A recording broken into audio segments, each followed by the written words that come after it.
안녕하세요, 환희아빠입니다.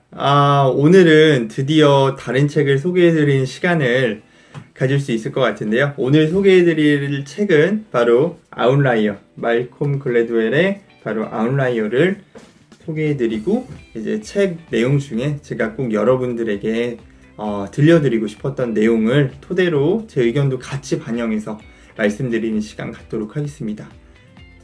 아웃라이어가 상당히 오래 전에 초판이 인쇄된 버전인데요. 이게 2009년도에 아마 나왔을 거예요. 사회과학 서적이 10년 정도 되면은 틀린 부분도 많이 있을 수도 있고, 어떻게 보면 조금 너무 오래됐다 싶을 수 있지만, 아웃라이어 같은 경우는 굉장히 명저이고, 그리고 이 아웃라이어, 말콤 글래드웰이 이제 설명하고자 하는 그런 맥락은 아직까지도 일치하고, 많은 이제 다른 저서나 유명한 이제 베스트셀러들이 인용을 하고 있기 때문에 여러분들도 충분히 공감을 하실 수 있고 여러분들에게 도움이 되는 내용일 수밖에 없을 것 같습니다. 그래서 그 중에서도 제가 특별히 여러분들에게 소개해드리고 싶었던 내용 한두 가지를 추려서 간단하게 말씀드리는 시간 갖도록 하겠습니다. 우선은 아웃라이어는 크게 이제 기획편과 유산편 이 두 가지 이 챕터로 분류돼서 책을 나누고 이제 소개해주고 이제 내용을 풀어가는 그런 책인데요. 책을 이제 읽는 내내 어떻게 보면 저도 이제 부모잖아요. 그리고 직장인이고 아빠로서 이제 제 아이가 어떻게 살아가는데 도움을 줄지 굉장히 많은 도움을 받았고요. 또한 직장에서는 조직문화 개선을 위해서 어떠한 변화가 필요할지 이 책에서 말하는 내용을 토대로 굉장히 많은 부분을 배울 수 있었던 것 같아요. 우선은 책 내용으로 넘어가면은 우선 기획편에서는 다양한 예시를 통해서 아웃라이어들의 삶 속의 기회를 이제 보여주고요. 빌 게이츠, 비틀즈, 빌 조이, 선 마이크로소프트의 창업자죠.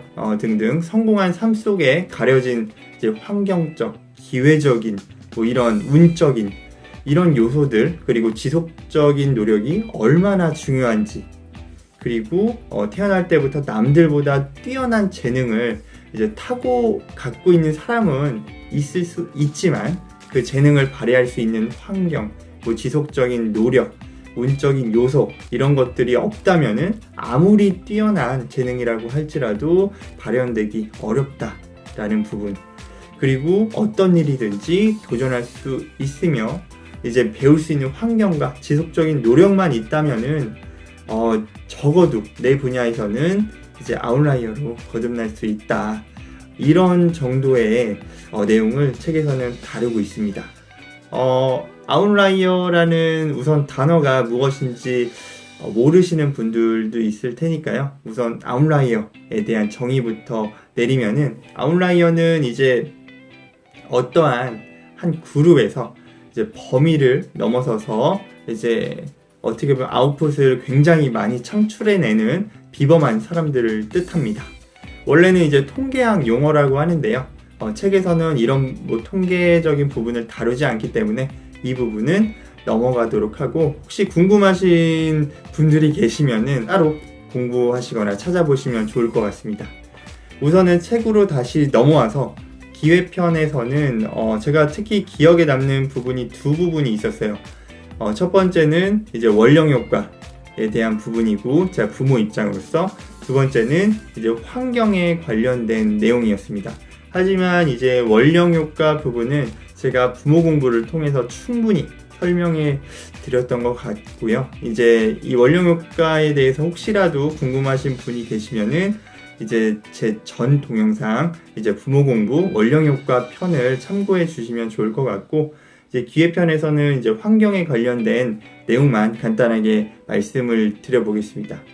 우선은 환경에 관련된 내용, 이 부분도 역시 완벽한 공부법이나 일치월장에서 충분히 설명은 해드렸는데, 이제 책에 나와 있는 예시를 토대로 간단하게 다시 한번 설명해 드리는 시간 갖도록 하겠습니다. 우선은 아웃라이어들의 삶을 자세히 들여다보면은 공통적인 부분이 발견되는데요.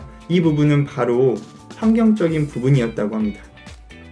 빌 게이츠는 고등학생 때부터 운이 좋게 학교 내에 이제 부모님들이 돈을 모아서 컴퓨터를 구매하여 이제 컴퓨터를 마음껏 쓸 수 있는 환경에 살았습니다. 이제 어떻게 보면 그 당시에는 뭐 저희야 지금 컴퓨터가 굉장히 흔하고 뭐 저 때도 이제 학교 다닐 때 컴퓨터실이 따로 있었던 걸로 기억이 나는데요. 빌 게이츠가 학창 시절 때는 그런 거는 정말 꿈도 못 꿀 일이고 정말 운적으로 굉장히 요소로 영향을 많이 받은 그런 케이스인 것 같습니다. 두 번째는 이제 비틀즈는 무명 시절에 우연히 리버풀의 어느 사업가를 만나서 이제 밤낮 없이 수많은 공연을 할 수 있는 기회를 얻었습니다.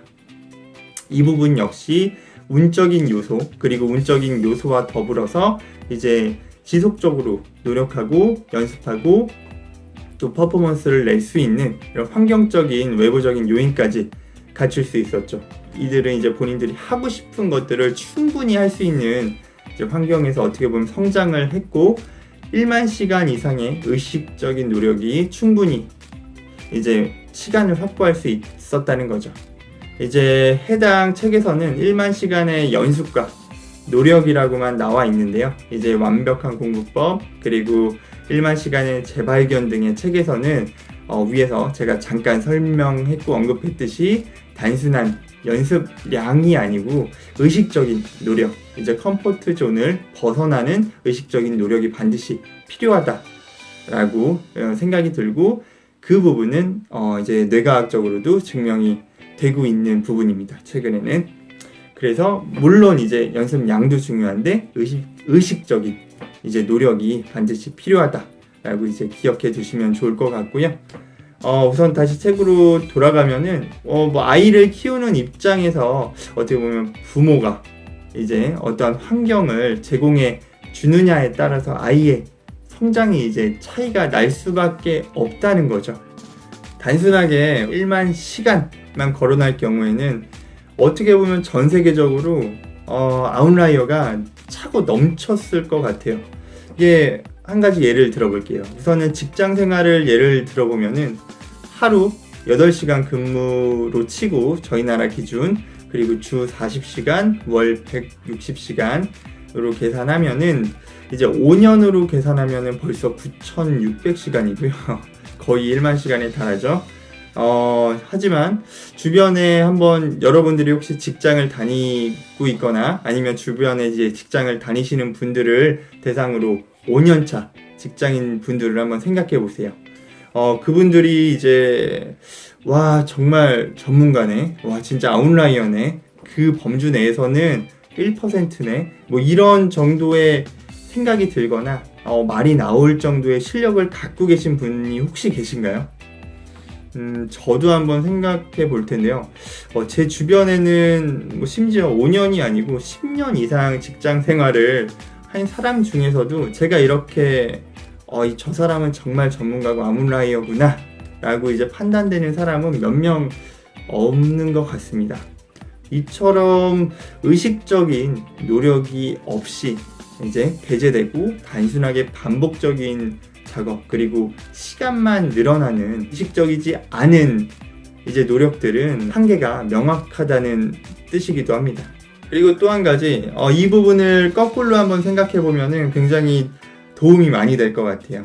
반대로 우리가 이제 컴포트 존을 벗어나서 굉장히 의식적인 노력을 5년 그리고 10년 동안 한다면은 저희는 그 분야에 굉장히 하이 퍼포먼스를 내는 이제 아웃라이어가 될 수 있을 것 같습니다. 여러분들도 그리고 저도 매번 의식적인 노력을 통해서 각 분야의 아웃라이어가 되셨으면 좋겠고요. 그리고 이제 기회편은 이제 환경적인 부분 설명해 드렸고 두 번째